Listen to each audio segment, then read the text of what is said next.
Good evening, and thank you for joining us at this live event.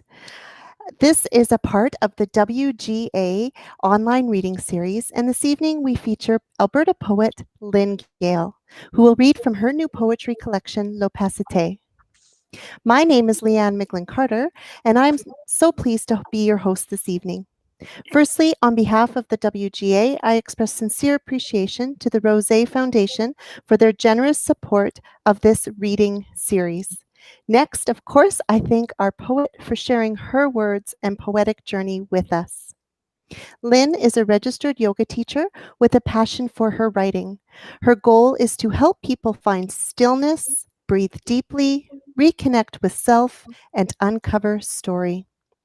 In July of 2017, she started her own business, Windsong Writing and Wellness, offering freelance writing, writing workshops, and wellness classes that blend yoga with writing.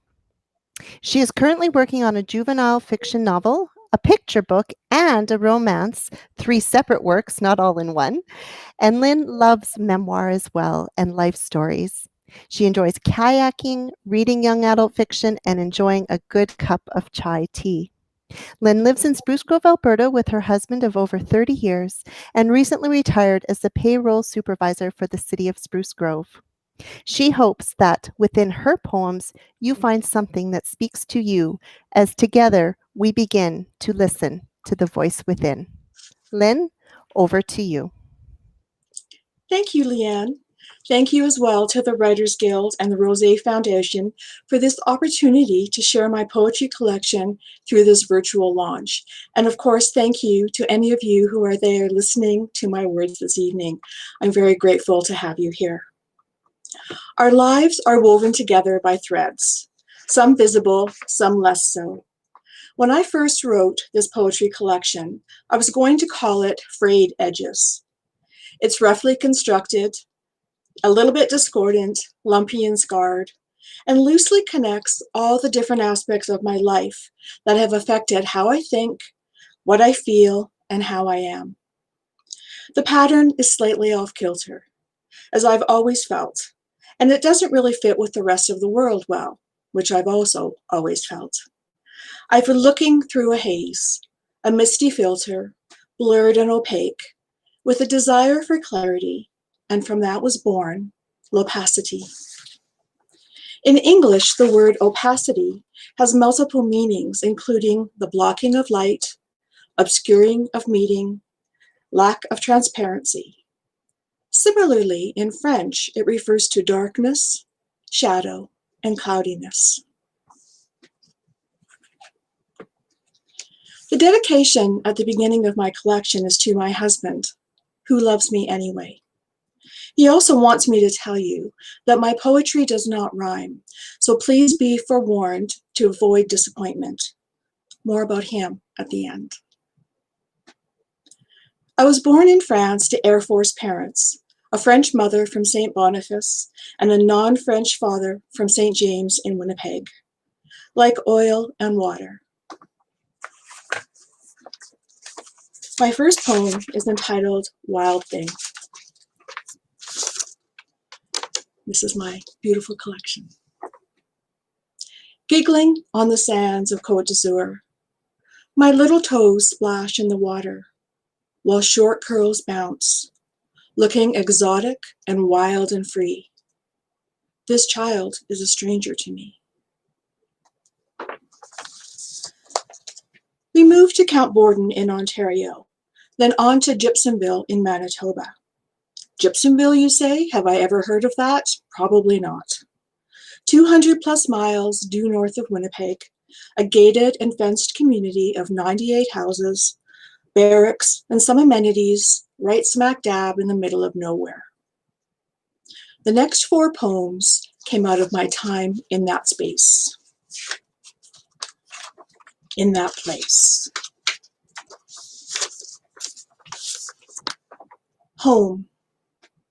The houses were cookie cutter, not the good kind with icing and sprinkles, but the undecorated, day-old variety. PMQs, we called them.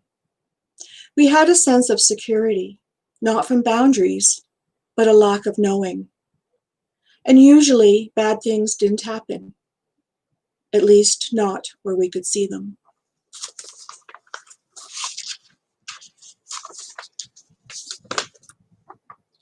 Caged. A high wire fence surrounds the base to keep us in, or them out, whoever they are, like a zoo of oddities for the rest of the world to observe and mock.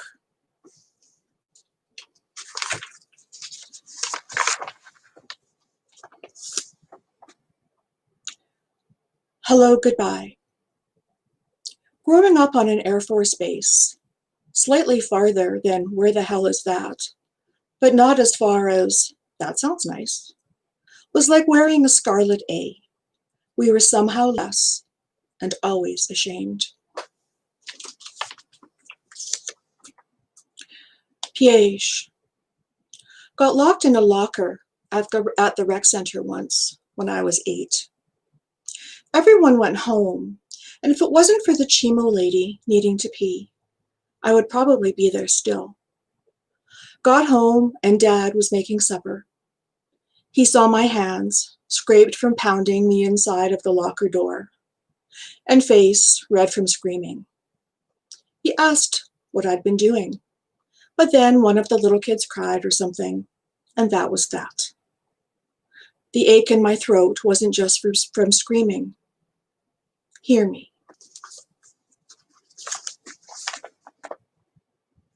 When I was 9, we moved to Cold Lake, Alberta, 180 miles northeast of Edmonton. Lots of houses, it seemed huge to us, but still gated and fenced.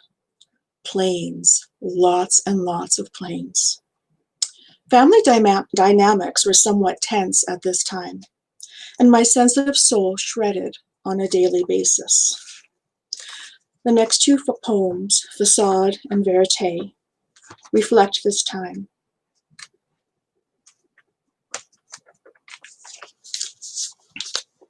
Facade. Dad drank a lot. Mom did too, but she was more sporadic and determined. Dad drank every day. He was the life of the party, and everyone loved him. He was nothing to them and everything to us, or nothing to us and nothing to him. I'm not really sure how that goes. Our house was party central on the weekends. We had to stay in our rooms. There was one bathroom, and it was downstairs. When one of us had to go pee, he'd drag us into the party, drunken hugs all around, and then take us back to the bottom of the stairs and hiss, "Get back upstairs."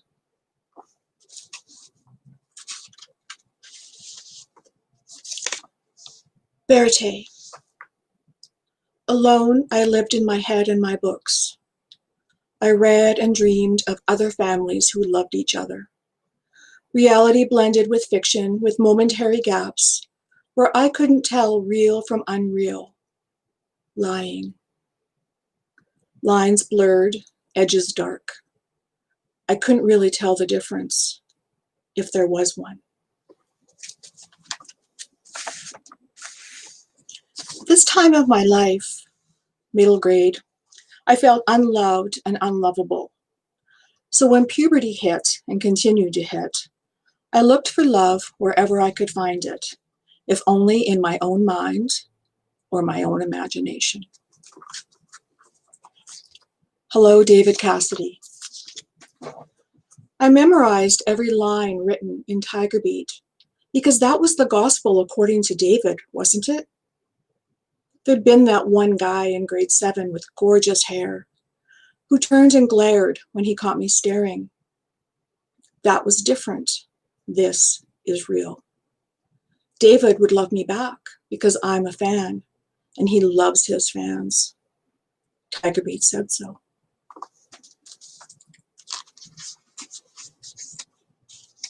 Sergeant's Mess.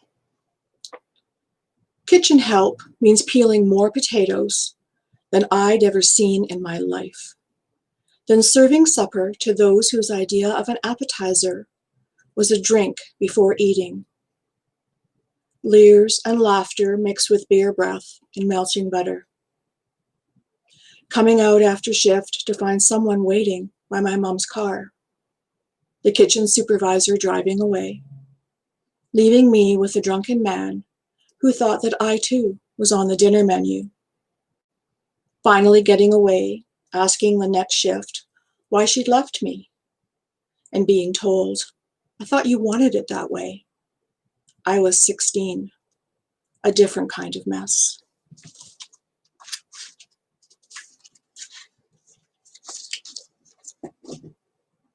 Northern Lights. Aurora Borealis is most beautiful when it's cold and clear and dark. Colors dance and make you believe that anything is possible.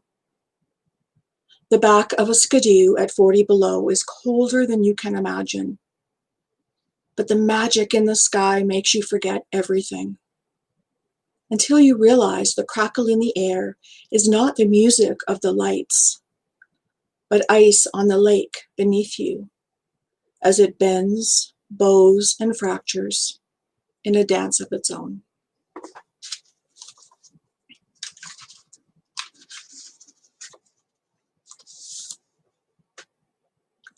Pearls. There were good times too, with laughter and love, moments captured and held close. I mean, there had to be, right? Fragile and fleeting, this made them all the more precious. I wish there were more so I could string them together like pearls, shimmering in the light, into a fabulous necklace that would adorn and caress, rather than strangle and choke. By now, I was grown up, mumbled through the next few years, and then moved to Toronto in a doomed relationship. The next two poems are about my time spent away.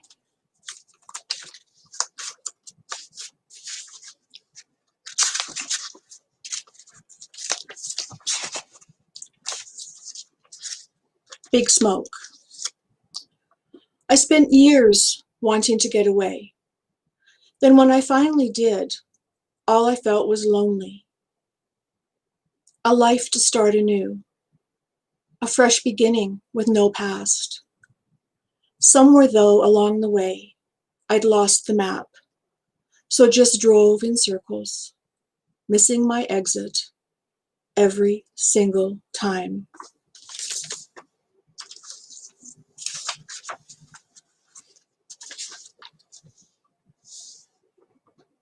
Christmas dinner at the Hotel Frontenac. Silence can be torture when used to shut you out. A scream without sound is still a scream. It burrows deep and emerges in other ways to make itself heard. But you never heard. And I couldn't find the way to make you listen, even when I whispered. The Père Noël was good though, and the croissants to die for. In the mid-'80s, I moved back to Alberta and finally did something right. The next two poems are about my family. Soulmate. I should have known when I met you that you were the one for me. I knew you, yet I resisted. In spite of that, we still became us. In the end, or was that the beginning? It doesn't matter. You see me, but not forgotten. And the final poem that I'll share today is called Dreamweaver. Fragments, remnants, my past, space between each strand, my breath, space to breathe, space to speak, space to dream. My dreams, imperfect stitches, sewn to my soul. threads, fragments. Back to the dedication. My JP has known me since we were 15, and through it all, he has loved me anyway, in spite of, or maybe because of me being me. Without him, I would still be driving around in circles. He is my center, my light, my clarity. Thank you so much for listening to me share my words. Thank you. Merci. Namaste.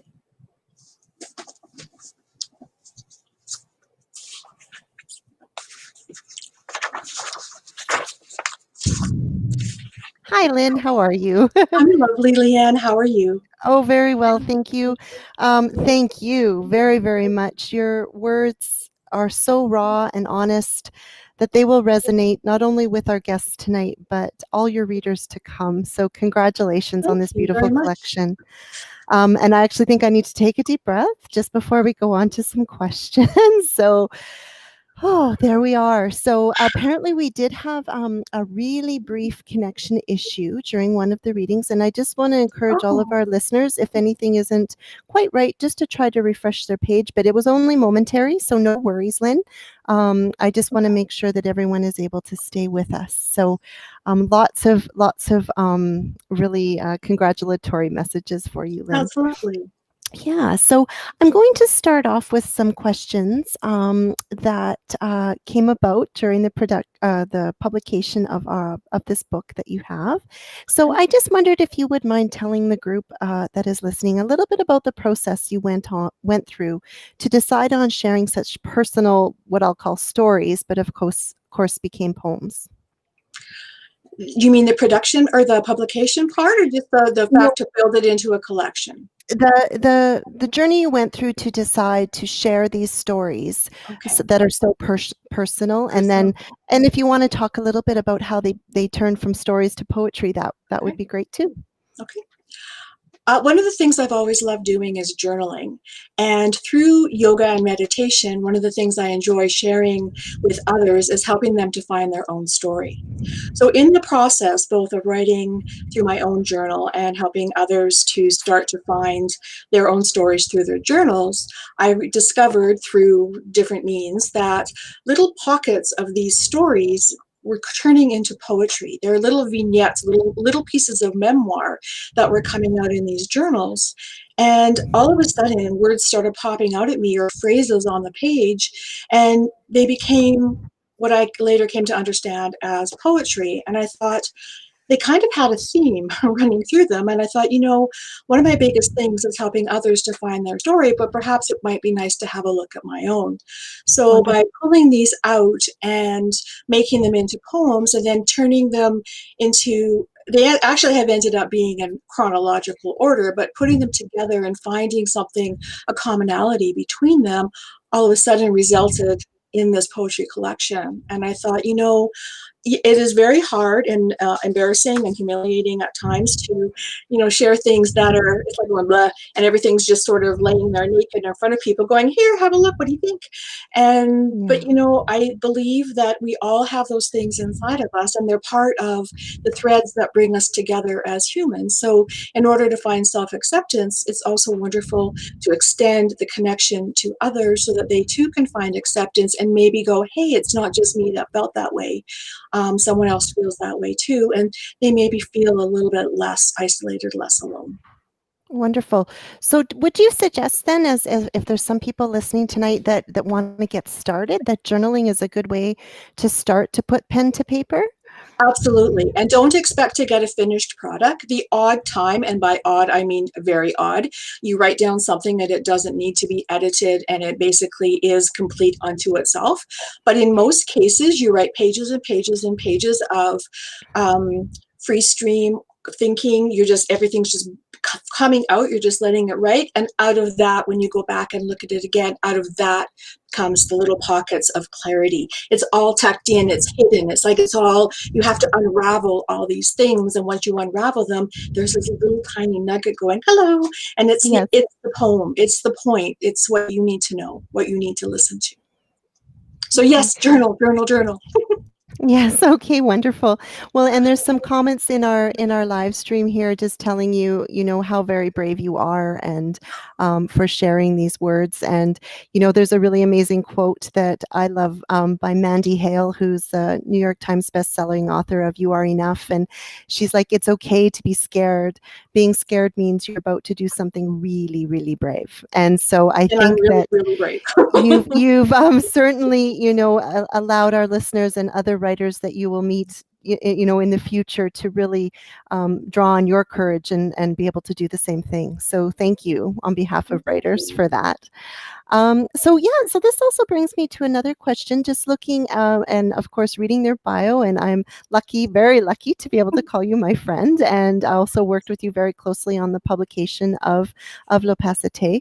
And I'm just curious about your multi-genre experience. You've been published in other genres, and I'm just wondering, so we start with the journaling, but what is there a process, or is it just intuitive that you're like, what, this is a short story, this isn't a poem, or this idea is so big it's going to be a novel? Is there a few words you can give us on how you make a decision?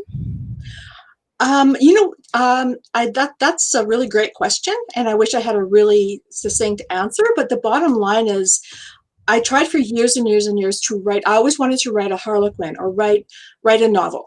And I've been trying to for thousands of years. What ends up happening is I tend to be really good at chapters. I tend to be really good at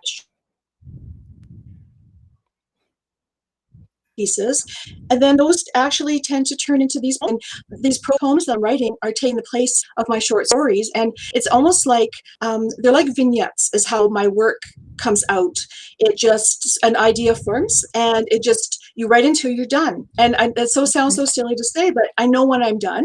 Doesn't mean I don't have to go back and revise, but it just writes until I'm done. So I don't believe I'm one of those people that will ever write the great Canadian novel, because I have the attention span of a fruit gnat. So poetry, shorter poetry, haiku is really awesome. But also because my stuff tends to come out in these little clumps, in these little pockets, and then just turning them into, whatever length of piece. But I tend to, around 3,000 words tends to be my maximum, and I kind of burn out. So that's my thing.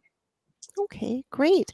A common question for writers, especially those that are, just starting, but even those that are established and starting, especially now with the situation that globally we're experiencing with COVID-19, is a writing practice. I feel for many writers, new and established, their writing practice may have changed during this time of quarantine, isolation, and just drastic change to our society. Do you mind just commenting a little bit on when do you find time to write? Do you have a very scheduled and routine based, or is it more when you have a moment?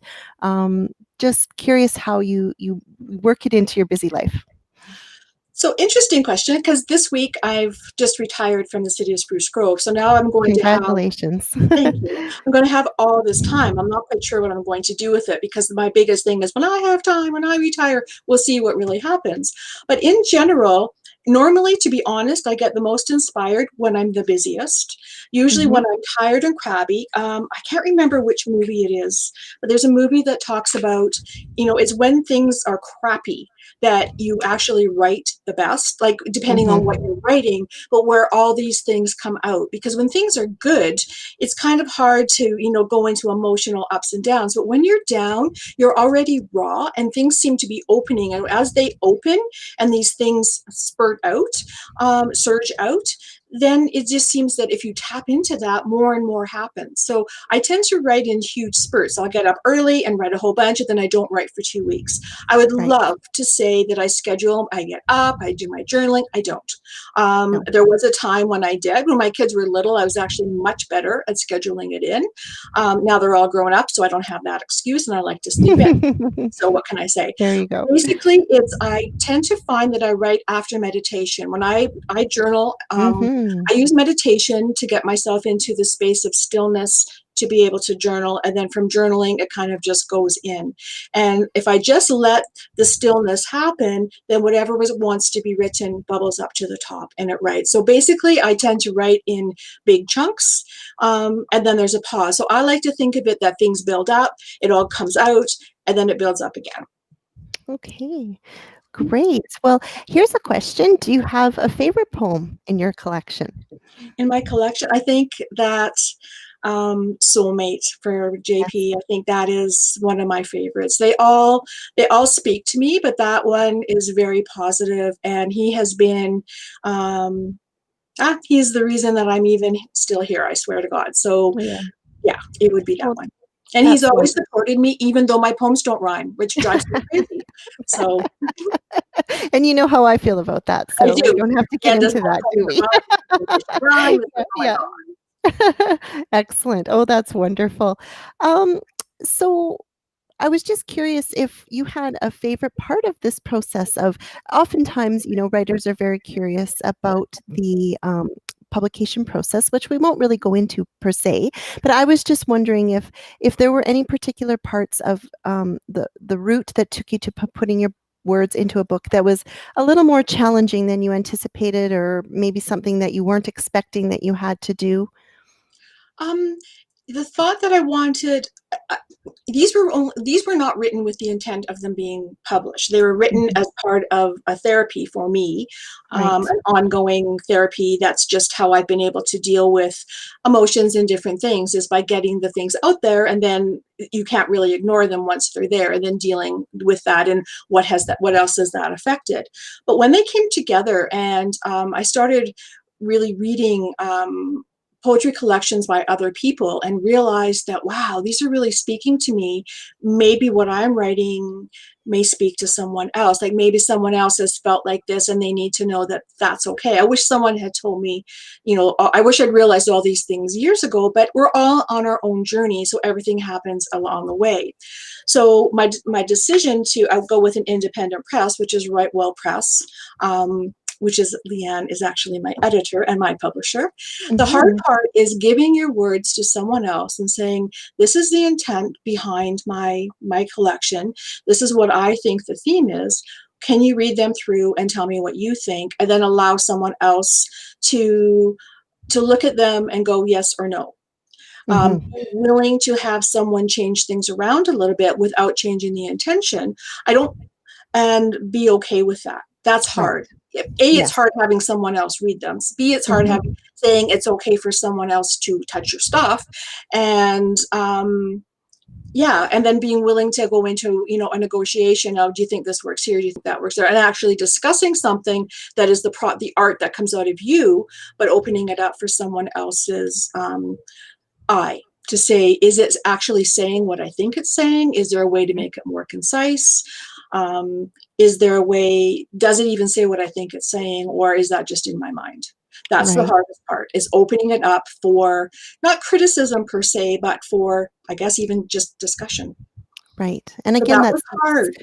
Yes, and that again speaks to, what's been called by Ralph Kay as the courage to write, or, it just that feeling of it's almost, I've often said, a book or ending a work is like having another child, and that you release it to the world and you just have to trust that it's going to stand on its own and be okay. And I certainly know that L'Opacité will do that for you, Lynn, for sure. Oh, So thank was you. there was there a fun part that you didn't expect, or did you have the kind of the most enjoyable part of the process? Again, oftentimes we get caught up in the nitty-gritty of what it means to become published, but it's Yes. fun too. Like, were there some parts that you enjoyed more than others?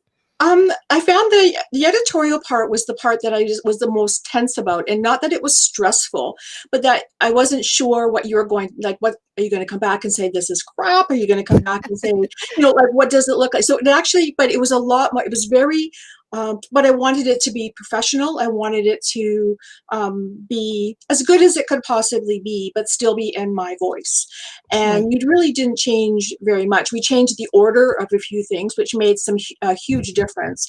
The day that this is the actual book, so because it is an independent press, it has a little bit more of an artisan feel. So we have this lovely cover, which both Leanne and I thought represented opacity, so this wonderful vellum, and then these beautiful fonts, the paper. It had, you can't really tell on the camera, but it really has a lovely texture. We have some gorgeous photos. When this came, or some gorgeous pictures, when this came to my house, I cried. It was like, oh my God, this is just like, and so did you. We had a big hug. That's we did. And it was Yeah. absolutely amazing to see this be in place and then read it through again and go, it doesn't suck. And you know what? That was just lovely. Because in my mind, it was always like, yeah, it's fine. And then it's like, oh no, it's too personal. It's embarrassing. It's all these, it's very conflicting. But you know what? It is amazing to have your own words in your hand and have someone else read them and say, hey, that particular poem spoke to me, or I kind of I hadn't gone through that, but I went through this in a different way. It's making that connection, and I think it's that connection to others that is the part that just makes me so happy. Oh, I'm so pleased to hear that. And I'm glad you used the word embarrassing as well as before when we were speaking of courage, because it is those moments of vulnerability that really do create some of the very best work. Well, like you were speaking of, when do you write, or when is the best writing coming out of you? It's really in our most vulnerable moments that those words flow. So yes, so thank you for overcoming that and really facing what has become such a great collection that I'm sure will really resonate with so very many people. I hope so. Yes, absolutely. So I guess another question that I had here was just if you wanted to speak a little bit about some of your other publications. As we mentioned earlier, you're working on projects that are multi-genre. I was just curious about publications you've had prior to this collection that kind of led up to this celebration tonight. Okay. Thank you. Well, my very first article was in the Edmonton Journal way back in the 90s. It was they had a column called Voices. I think it was Your Voice, Our Voice. Right. Anyways, I was published in that column. From there, I published a story in Chicken Soup for the Soul It's Christmas, a story about my daughter who was born on Christmas Day. And from there, I wrote a short story. Again, memoir. These are all pieces that are about people, about people that have touched my life. So I was published in Other Voices. It's an anthology. And then I wrote payroll articles and different things, which totally is not, even payroll people go, ooh, but it is what it is. So there was a lot of work writing. But people then need to get paid, Lynn. Then I realized that, this poetry thing, this is kind of working for me. I never really thought that I could write poetry, but through working with you, through working with different poetry groups, I realized that poetry can be just about anything that you want. Poetry is very forgiving in that way. And it actually just seemed to work better with the way my words flow and the way my thoughts flow. And so I have had some poetry published in the Parkland Poets Anthology. There'll be another one coming out this year. In the fall, there'll be one coming out for Stroll of Poets, where I'll have a poem in there. Through Loft 112 in Calgary, I have an online poem called that in their part of their collection, which my understanding is it'll turn into an anthology as well. And that that was just very recently published. And now I have Lopacity. So from there, I'm not really sure. It's just kind of evolved over time as I found my niche. I guess it's the same with how I found my niche with what I teach in yoga. It's finding where you fit. Don't try to fit somewhere else. Have it come to you. It will happen. And then recognize that, hey, this is where it fits me. And just work with that. Because I think for many years I was working against it because I was wanting to do something that just wasn't how I write. And I think that's just experience and practice and time. Yeah. So. Well, and I believe that's really great advice for writers, because often we'll see a call for a contest or maybe a publication opportunity, and it's not really what we do, but we think, oh, it's an opportunity, I'll just write that. And I hear what you're saying about having the writing come to you, and this is But where it's I good fit. to do those things, anything like that, because it doesn't matter if you don't win, or depending on if it's a contest, etc. It's practice. And the That's right. whole secret is write. Like, write. It's not all going to be awesome. And, even when you send things out, like, oh my gosh, over the years, I have got like a drawer full of rejections. It doesn't matter. It was me maybe trying to fit into the wrong place, or it wasn't the right time, or any number of reasons. There isn't a right or a wrong. And I don't think there's a right way or a wrong way to do things. It's just write your best writing, and then do whatever, follow the path to whatever you want to do. Not everybody wants their work to be published, and that's totally fine. Writing for yourself is perfectly awesome, or writing for family. That's great. Oh, I'm so happy to hear that. So we're just kind of entering into our about last 5 minutes or so of our event this evening, and I was just wondering, we need to know, where do we get your book, Lynn? How do we? Where do you get my book, man? My book is currently, it's available on my website. I'm hoping in the future it will be available at a couple of bookstores, but currently it is available on my website, Windsong Writing and Wellness. And you can purchase it through PayPal, or you can, if you wish to do e-transfer, there's a click to connect with me to do e-transfer as well. And if you purchase it because of the launch, because you've seen it and you're interested, I actually have some assorted lovely little purchase gifts. So gift with purchase, that's what we'll call them. And so I have a beautiful little dragonfly crystal hangy thingy. I have a beautiful bookmark. And for those of you that want to start journaling, I have a dragonfly journal. A dragonfly, me in the camera, a dragonfly journal. So that will be included, as well as you also would get, of course, the copy of Lopacity, and you would get this beautiful bookmark that tells you all about it. So $14.99 today only. No, I'm just kidding. So please, if you're interested, I'm happy to share my words with you. And if you have any feedback, I'm happy to hear that as well. Okay, and we have the link to Lynn's website up in the live chat. So awesome. I encourage our listeners to click on that, and they'll be taken directly there. So absolutely. That's great. Good. So do you have any closing thoughts or anything you would like to say before we say good evening to everyone on this live event? This has actually been one of the best evenings. I just love it. I'm so excited. The more that I share my words with people, the more I love doing it. And this has just been so much fun. Thank you, Leanne, for all of your help in getting this published and for your guidance along the way. I'm very grateful to Writers Guild and to Georgia. Thank you, Georgia. What would we do without you? Yes, and to the Rose Foundation for this opportunity. We had planned on having a launch at Audrey's back in April, and because of COVID, that kind of went by the wayside. But now we have this, new days, new opportunities. And thank you as well to everyone who tuned in to listen today. I know I have invited everyone I ever met, and I'm so happy. I'm sorry. Now you can have a reprieve from the emails from Lynn going, oh God, is she talking about that again? But no, I'm never.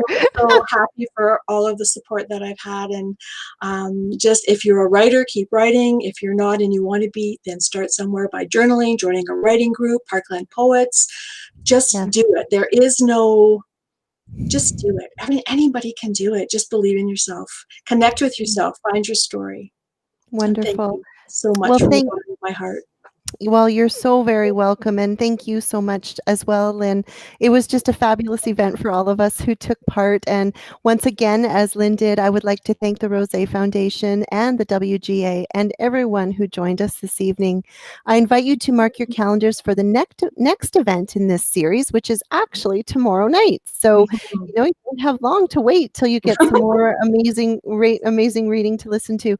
This is a pre-recorded event and features Judith Clark, and Under the Radar. So again, that's tomorrow, Wednesday, July 15th at 7 p.m.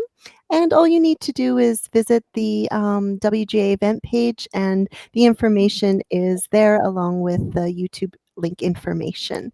So thank you very much for joining us, everyone. Have a great evening, and we look forward to gathering with you again tomorrow night. Bye, Lynn. Bye. Thank you.